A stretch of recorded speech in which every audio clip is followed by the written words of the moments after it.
Training Day with Ray would like to thank our lead sponsor, the Law Office of Richard M. Kenny, New York City's battle-tested trial lawyers, the Law Offices of Richard M. Kenny.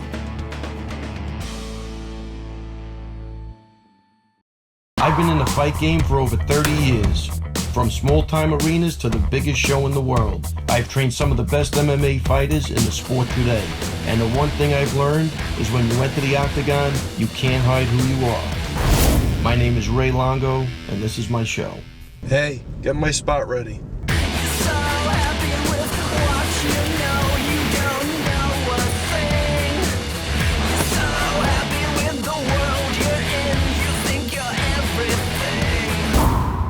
All right, welcome to Training Day with Ray. Going to recap UFC 205. I think there's a lot to talk about. A lot of things happen. We got very happy to have LaMonica, sports writer for Newsday. Obviously, lightweight contender, Iaquinta, and bantamweight contender, Aljamain Sterling. Going to help us discuss this. But first off, historic event. Did it live up to the hype? I think without fail. You put 20,000 plus people in there, and it was, that whole card, the whole night was packed. The first card, the first fight, it was probably 12,000 people there, if not more. Which is crazy for a prelim. For a prelim fight, it was 6:30 or 7 o'clock start at that point in time. Liz Carmouche has a bit of a name. Caitlin's, local from Jersey, and the place was packed for that. Yeah. And I thought the whole card, the whole night, you had the two spots where the prelims, during the 8 o'clock prelims, where it slowed down because there was early knockouts, but the whole fight card just moved. Yeah, and I think it was also interesting. It's the first card in New York, so the athletic commission had to get adjusted to everything. I thought they did a pretty good job of keeping everything moving, and there wasn't many glitches anyway. But just the ambiance of the weigh-in was crazy. Had to be 17,000 people at a weigh-in that they were selling tickets. I don't know, they had to get them through Ticketmaster. I mean, just to experience that was nuts. I mean, I don't know, we've been in some big shows, but I don't know if we ever had that before with 17,000 people at a weigh-in. Was really crazy. Packed and intense the whole time. I mean, I walked in there, the weigh-in started at 6, and I think I got there around 4:30, 5 o'clock. We had to get there early for media. There was plenty of people there already. The flags were up, the music. I mean, I walked in and they were playing Nas, and I'm like, this is how you should come to New York for fights. This is great. Mark Ratner's walking around, the biggest smile on in the entire place. Yeah. It's a long time coming, man. He was the happiest guy you could find that day. And a great guy too, man. Oh, without fail. Great for the sport. I think he's really been big for the UFC. Had all the experience in Nevada, and he brought that with him to the UFC, which is great. But you were at the fight, no? Yeah, I was kind of in the arena, but I was mostly doing stuff with Metro PCS. Oh, wow, all right, cool. What's your take on it? It's a great card. I enjoyed it from top to bottom. I mean, and let me say also, really disappointed I didn't have you guys on too, because the original anticipation, I thought we were going to go in there strong, but the way things worked out between injuries and whatever problems you had, and I think that would have been a great fight with the Iago Alves. And it would have been a good one, but it is what it is. Yeah. I thought it was cool. No one really knew what like you said, the New York crowd is the first time. You don't know, is it going to be like a Vegas crowd where people don't show up until the last fight? And from what everyone's saying, it was packed the whole time with fans that really, knew about the sport. We're backing up Chris because, we didn't know. Is he going to have like a huge support in New York because it is his home, or is it going to be all Conor McGregor fans? And they really got behind the hometown guy, so it's cool to see. Yeah, no, it was definitely like, again, I wish we had a better result with Chris, but it was still part of history, and I think he even enjoyed himself too. It just was great because all the work he put in, even going up to Albany and lobbying and all that crap, I thought he really did a great job with that, and everybody else also. But so he got to see that come to fruition, and he's got support from everybody. He's got a great family and everything, so I'm sure he'll be back. But also the first card really for WME. I mean, as a journalist, did you notice anything different? Were you treated right, or? No different from what I've seen in the past. In the crowd, I saw a lot more suits than I was used to seeing at fights, but that could also just be Saturday night in New York. Wow. You never know. You guys they drop a couple grand for to sit down low. They want to look sharp. I thought everything ran smooth. I thought it was fine. It was. Yeah, again, if you go back and look at like even when Ali fought Frazier, everybody was dressed up. I mean, they were really decked out to the nines, man. Guys would come in. You had guys look like pimps coming in. I remember Walt Frazier, guard for the Knicks, big fur coat on. I mean, but it was a crazy ambiance. So I think New York kind of brings that flair, and I think that's the special part of it. Yeah, people are dressing up. And I even said like Frank Sinatra needed photography credentials. He couldn't get a seat for that fight. And I think we felt the same thing. You guys are fighters for the UFC. You couldn't get tickets, But when the chairman of the board has to grab a camera so he could get up close to watch the fights, I mean, that's the Garden. You know what I mean? That's the Garden. I think, and that was the special part of it, was that the ambiance, that, all the history in there, just, it was kind of overwhelming. It really was, But Luke Rockhold was Demi Lovato's +1. Yeah, Luke Rockhold. Yeah, I don't really know, but I'm assuming. Yeah, right. Yeah. So he couldn't even get a ticket. That's how tough it was to get a ticket for this one. This was the hot ticket for sure. For sure. And I think somewhere Dana said that Lorenzo called him looking for tickets. So I mean, you had a big show there, but I think the show definitely delivered. Unfortunately, I think for the local guys, I think Frankie was the only guy that really did well. Everybody else had a rough night. But, the Conor McGregor hype train, I think, if you were a doubter before, I think you got to give it up to this guy now. Eddie Alvarez is definitely no joke. And, I mean, he really just, if there was a time to shine, I mean, he picked it, man. I mean, so, you got to love to fight. And this guy really loves it. He sells the fight and he does it. And, great performance, man. I mean, what's your thoughts on the fight as a fighter? He couldn't have done it any better. He went in there, he said what he was going to do, and he did it. He blew up Madison Square Garden. I was outside the arena when the fights ended, and those fans were so out of their minds. They were running into the streets, stopping traffic. They didn't care. It was definitely a sight. I was watching it at a bar across the street from the Garden, and just walking outside, you heard like a roar of people, and you were like, "What the heck is that?" And as you got closer, you saw them all just leaving the Garden and just hopping. Well, they had the whole street filled in the street. That was it. They had a huge flag, and they stopped traffic. I mean, it was a big night for the Irish, for sure. They did the same thing on Friday after weigh-ins. I was coming out of the Garden, and on 7th Avenue, both spots in the atrium at the Garden were packed. Dancing, flags, waving, screaming, chanting, yelling. Peaceful and fun, and it was cool. I'm walking out, I'm like, this is New York. This is going to be crazy. And it's not even the fight. We still got 24 hours before there's even the fight Yeah, I mean, happening. like, again, when you get 17,000 people at a weigh-in, you're in for a big night. And I think, I just think everything happened, everything came together perfect. I mean, the fights were phenomenal, very exciting. They had 3 great, Wonder Boys fight were phenomenal. I mean, all the fights, they really were good. Back to McGregor, I mean, what your take on McGregor's fight? Were you on the McGregor bandwagon, or did he change it? You still on it, off it? I've been a believer in his skill set since he actually made his debut against Marcus Brimage. And then when he fought Holloway, and he was still able to put on a great performance, and even after disclosing that he tore his ACL in the fight, like halfway through the fight, I was like, man, this guy's pretty good. I think he's the real deal. And you just can't deny talent, And especially when the guy's calling what he's gonna do, and kind of like telling you, here comes the left hand, and then he hits you with the left hand, and you still get hit by it. It's kind of like, yeah, you gotta give it up to the guy. He's a performer, like you said, and he sells the tickets. Yeah, which is hard to do both. It's hard enough to do one. Yeah. But to do both, there's a lot of great fighters that just can't do that other end of it. And, I thought he took Eddie out of his game. Early.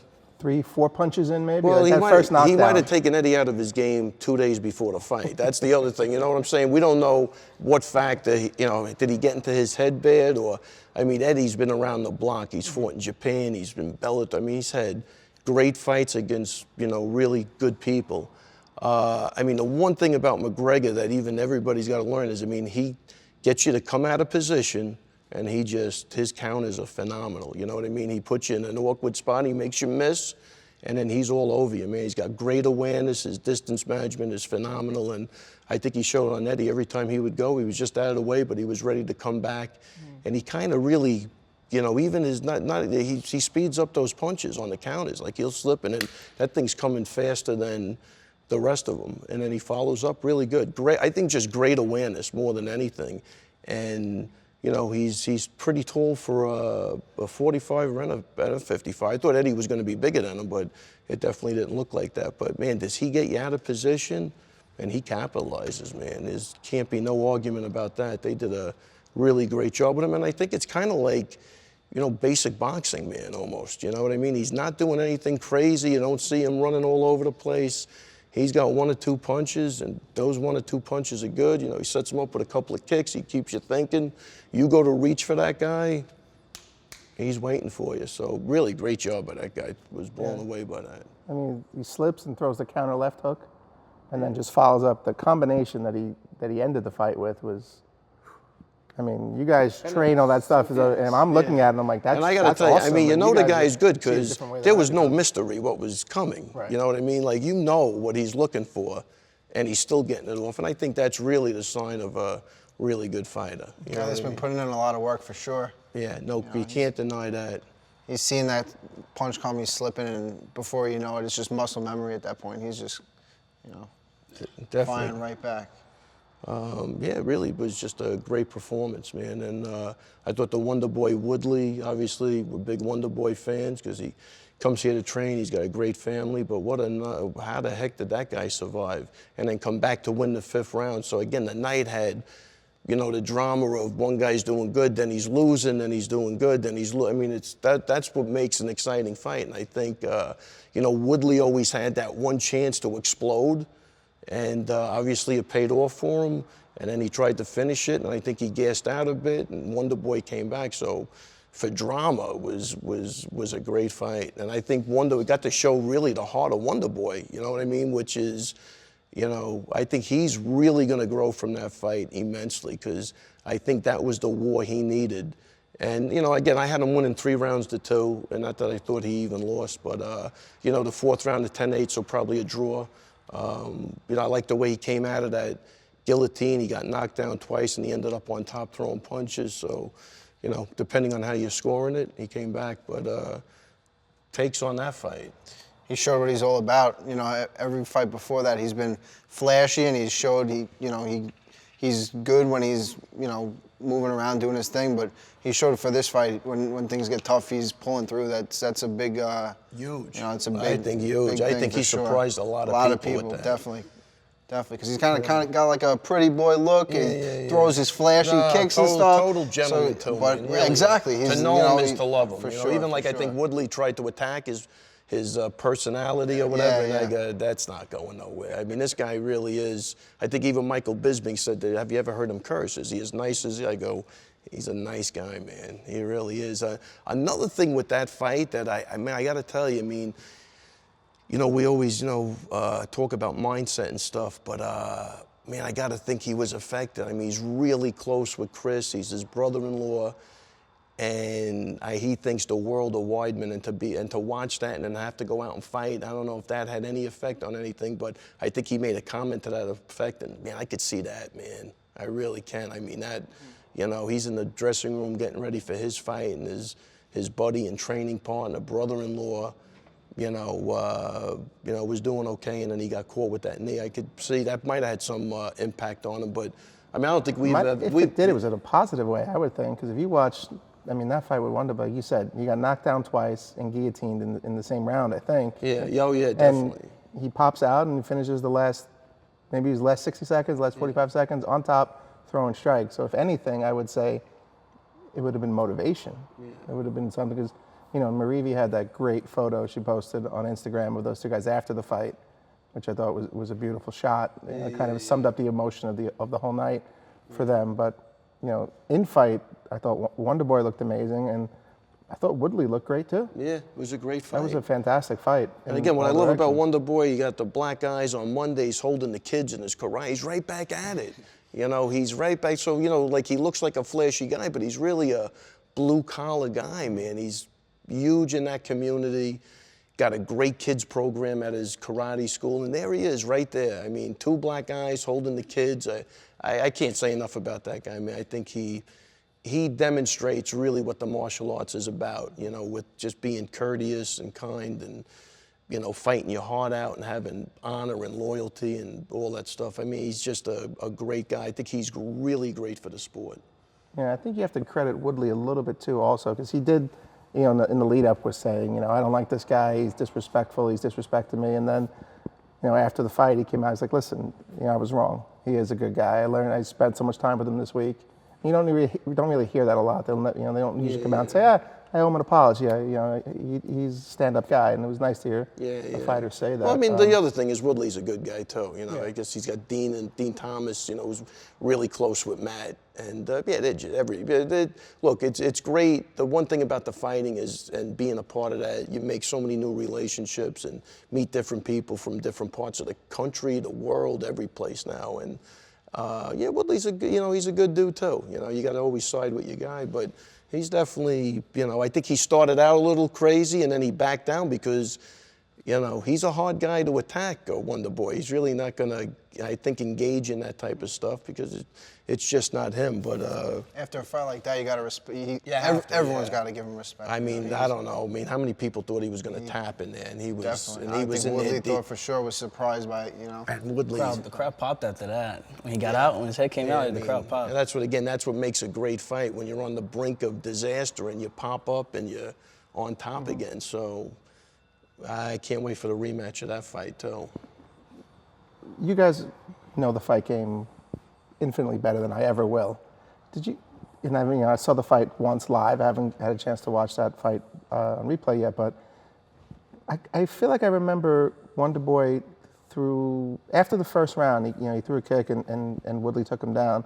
Did it look like to you guys that Wonder Boy maybe changed up his game plan or strategy, didn't throw as many flashy kicks as you might have expected throughout the rest of the fight? Did you guys see that? Well, I mean, he definitely wasn't aggressive as he normally is. So there's a possibility that you're right. And that's why I'm almost saying even that thing with that maybe mentally just being a little set back at the beginning with Chris maybe help, hesitate a little bit with the kick. And who knows? But I thought he was going to be a little more active with a couple of things because he looked like he had him backpedaling, had him against the cage, and I thought he was definitely winning those rounds easy, but he could have probably picked it up a little more, I think. But that probably put something, anytime you can interrupt what a guy wants to do, you're going to make him think. Mm-hmm. And I mean, you know what the game plan was. One guy had and it's funny because one guy really had to get him down, but when you look at it, just by putting those takedowns in, probably set up for the punches that knocked Wonder Boy down. So he probably caught him by surprise with that. But, I think, right, he's always a little more aggressive than... Yeah. I even watching it from the stands, I thought he could have thrown a little bit more kicks, even if it wasn't like leg kicks for him to get caught with the leg kicks. Those side kicks he normally throws, I feel like he could have flicked that out a couple more times. Yeah, because he's really tricky, man, and he could do that stuff in his sleep. So, maybe that first round did make him a little hesitant. I don't know. Fighting a guy with big power, Yeah, there's a lot of things. It's not just a takedown. The guy, just knocked out Robbie Lawler with a punch too. So I mean, all of those things, whether they say they affect him or not, always play into it. You know what I mean? And I'll never forget. I had a guy coming in to spar a champion kickboxer I used to train. So I said, I tell my guy that's going to spar him, I said, watch a tape of him.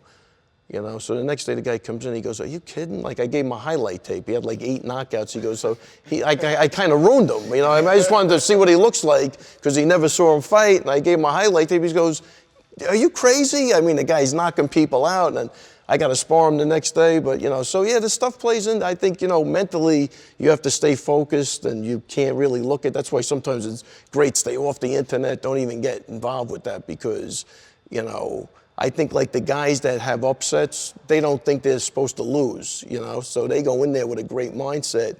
And sometimes if you're looking at the highlight, oh my God, like Tyson, everybody would walk in and they lost the fight before it even happened because he was running through people, Right.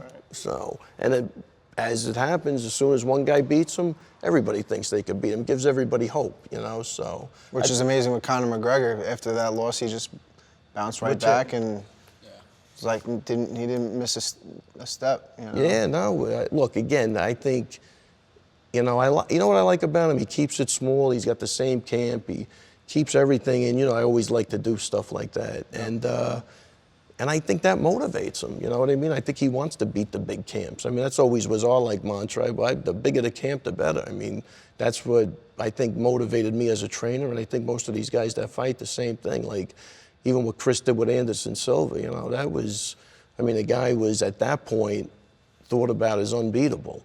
And, Chris had the mindset really to overcome all of that stuff. And that wasn't easy, man, because you start looking at his highlight reel too, it's no joke. So, there's a lot, that says a lot. But, and McGregor's starting to hit that point now. I think before this fight he wasn't, but I think now if you fight him, there's something behind it now. So he's starting, and, plus all the shit you got to put up with before the fight, which is entertaining. But as a fighter, I don't know. I think you got to concentrate on the fight and not get caught up in that, but it's hard. He might have taken Eddie out of his game 2 weeks before that. It was a crazy scene, even yet Khabib, everybody was jumping on the bandwagon. The guys yelling at Woodley. It was.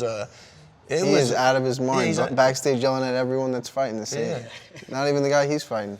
But it's amazing, and he can stay focused through that whole thing, not lose it. Well, he might have to do that. That might be his focus. Yeah, it's true. Plus, he's laughing all the way to the bank, so I don't think that hurts at all. He don't care about that at all. He's going to a few different banks. I don't think he's got his money in one bank at this point. Right. You got to diversify your portfolio. You talked about obviously the mental side. To me, as an outsider looking in, I feel like we watch the physical a lot. Fans on TV, you watch the physical, you see the punch, kicks, and stuff. But to me, I always think the mental side of the game is probably the most important on that. You guys have all, what are your thoughts on that since you were the actual fighters? I think it's more important. A guy could be the best guy in the world, but just if he doesn't have it together up here, he's going to lose it before the fight even starts. It doesn't matter how good he is, for sure. Yeah, you see guys with talent just freeze up. So, if you're not mentally strong, this is by far the worst sport to be in, because it's not like you got 10 other guys with your back or trying to you're in there by yourself. And when that octagon door closes, it's, we say it on the show, but you're going to find out who you are. I remember Matt telling me that. He goes, holy crap, the first time they closed that door, it was like, holy shit, it was really overwhelming. It's like two guys walk in and one guy walks out a winner. It's a crazy, and there's so many different ways to win, so it's crazy. But yeah, mindset obviously is everything. And I think, sometimes to get a great mindset, you just got to train your ass off. And then with that comes the confidence and, when you're really pushing the cardio and doing things you don't want to do, and you will get mentally stronger. If you're training the right way and your sparring partners are pushing you and you're pushing the physical aspect, I think, that's what really gives you the confidence that, you're unbeatable. Well, I remember your fight in December, Aljo, last December in Vegas.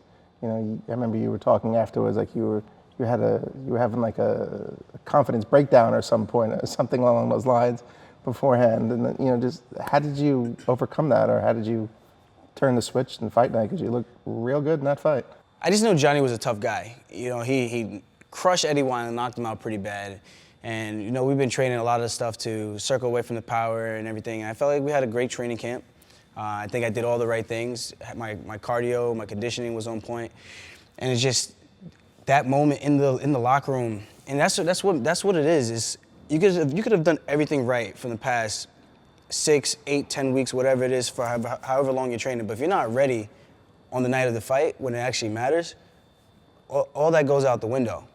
And that's essentially what I was trying to avoid happening. I just didn't want to go out there and let myself down, one, and also let my coaches down. So we're in the back room, and I felt like I just needed to step away from everybody. I just felt like, almost like the walls were closing in. Like, you can almost feel like it's like Judgment Day, like the time is ticking. And so it's your time to go up there soon.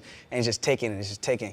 So I go to the bathroom, and I kind of clear my head, just think about everything that, I've been through in my life, my tough matches in wrestling and things like that, and the things I was able to do to get myself to where I was today, which was that moment to prepare for that fight.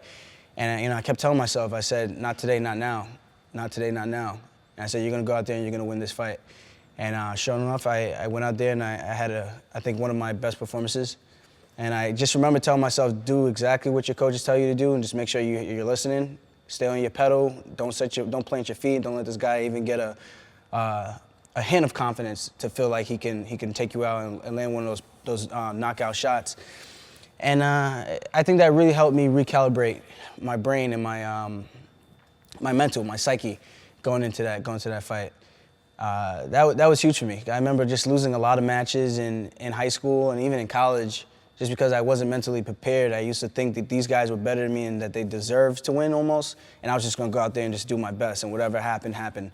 And sometimes that's good, but when you're doing the right things and you know that you are on the same playing field, you know that you're talented enough to win, it kind of makes you take a step back and you're just kind of asking yourself, well, why not me? Why can't I be the one to go out there and get my hand raised? And I battled with a lot of that, especially at the national tournaments, and losing these one-point matches to these D1 wrestlers. And by the time you realize you're actually good enough to compete with these guys, it's too late. He's already got going. He's already got points on the board, and you're battling from a deficit, trying to come back and get a win. And I think that's what helped me out a lot, just going back and being able to reflect on those things. And I saw myself, and I said, you know what? This guy's good. He's got twice as many fights as you, but you're prepared, you have the best coaches in the world, and you just got to go out there and do what you got to do. You know what to do. You watch the tape. You got your game plan. Stick to the game plan. Stick to the script, and good things will happen. Is that a moment you look toward now? You're coming off your last fight, your first professional loss in MMA against Caraway. Your next fight coming up in a few weeks. Do you go back to those moments in wrestling as a way to find that confidence, change your game as you approach? Oh yeah, definitely. Even with that last fight, it was a split decision loss. Things could have been a lot worse, so I try to keep things in perspective. I've lost before, and I've came back and I've won multiple matches in a row and managed to overcome and become an All-American, a two-time at that. So those kind of things they do play a factor in your mind, but not as much as you would think that it would. I look at that as more of a learning lesson, for me at least. I see that loss as a way to show me where I could have been and where I should be, and let me kind of it's almost like a gauge. It lets me know how good I was, especially for 5 minutes. I felt like I lit the world on fire for 5 minutes, and I kind of just died out a little bit. And with that fight, what the weird part about it is I felt the same emotions going into that fight with Caraway. I just knew that he was a tough competitor as well. And I respected him. I said some stuff, and all to do to get the fight that I wanted, because I wanted to gauge myself. I wanted the tough fight to see where I was at. And once I got the fight, I was so bent on winning and proving a point that I think I did a little bit too much than just doing the things that I normally did. And I think I kind of hurt myself in the end, in the long run. I think that comes from a lack of experience. And I definitely think I learned a lot from that, from before the fight, pre-fight stuff, and even during the fight. But I think mentally I was definitely prepared. I just, my body kind of gave out on me a little bit, but I think it's just all part of the learning curve. And I think that fight was a great growing fight. If you had to lose a fight, that was a great fight to lose, I think, because he had a great submission. He put too much energy in it, but he didn't get beat up, and I think he made some adjustments from that. But I think, for the guys in the UFC, and like these two guys both wrestled and stuff, wrestling really provides you with a great foundation. And, just like you're going through every emotion you could experience, I think even in MMA, you know what I mean? You might lose to a guy, then you got to fight him again, and you beat him. So you're already acclimating your brain to certain patterns. And again, that wrestling's a grind, man. I watch even what the little kids are doing here, and to do that for another 10 or 15 years, they really do instill a great mindset. And I think that's why the wrestling, to me, transfers over great to MMA. For the guys that are athletic and embrace the striking, it's a problem, because they're not only coming in with wrestling, but they're coming in with a really great attitude, and they're coming in with attributes that I don't think you could build with other stuff. You know what I mean? Like even in boxing, it's hard to even in amateur boxing because it's very political. And if you could lose to the same guy 5 times. You might even think you won. But if that was the guy slated to go to the nationals, and you're not getting the win. You know, we have, you know, I think Justin, we have a kid that, you know, his record doesn't reflect he's really good, but, you know, he keeps losing to the #1 guy in the nation. I mean, that's not a bad thing, but it's not, it's harder to do because I think it's more politically driven sometimes. But the wrestling guys get to experience that, and I think it really carries over into the octagon and in their life also. With the wrestling, you could face the easiest guy in your first match of the tournament, and you get upset. You got to wrestle again in 45 minutes. You don't have time to get over anything. So you got to get right back out there. And to take 3rd place is tough. You got to win every single match all the way back to the end. And those are the really tough guys. And those, you know, a lot of times you'll see those are the guys that, you know, get to MMA and succeed too, because, you know, winning those tournaments is tough. It's Coming crazy, off of a loss, you have no time to get you know, you got to be mentally prepared. You can't take time to, oh, I need to think about this. What do I need to do? You got to go right back out there. And you got to compete and you got to win. And I think that's a great thing even in life. I mean, if you meet some sort of adversity, you just got to go right through it and get right back in there. And I think, you know, some of the problems with the MMA, though, is that there's a difference. You know, it's different when you have to wait 45 minutes, you know, because you don't have time. Maybe he doesn't have time you know, to yeah, sink right. in. You know what I'm Yeah, saying? yeah, Like when you got 4 months, like I remember Lieben saying that, and you got the guy at Starbucks telling you what you did wrong, you could actually hang yourself. I mean, you got your relative out in North Dakota telling you, you know, you should have did this, you know, and that becomes, so, you know, like when you have those wrestling matches and you're going in 45 minutes, you don't even get to deal with those people, so you could channel that really quick. I think the hardest part of losing for these guys is literally everybody comes out of the woodwork, which is one of my pet peeves. You did that, your head's up in the air, you're going the wrong way. I mean, it's nonstop, you know what I mean? And the guy could have had a great record. He could have been doing everything right, but you'll still find guys that just want to voice their opinion, and they know when to sneak in there. You know what I mean? Like, you just lost, so the guy's down a little bit. Maybe he's questioning himself, and there's guys out there that they just dive right in there, man. It's really crazy, you know. But I think the wrestling, getting back to that, is just a great foundation, and that's why, because you don't have time to think, and you build up all of these experiences that you carry over into MMA. You know, you guys touched on it. The difference in wrestling is 45 minutes to an hour to a fight. MMA, it could be 4 months, 6 months, 3 months, a year and a half. Who knows, right? How long does the loss stay with you, Al? I definitely stays in till the next fight for sure. You know, anytime I've lost, I've really wanted to get right back in there, because you want to just, you know, get right back on the horse, as they say, I guess, right? So,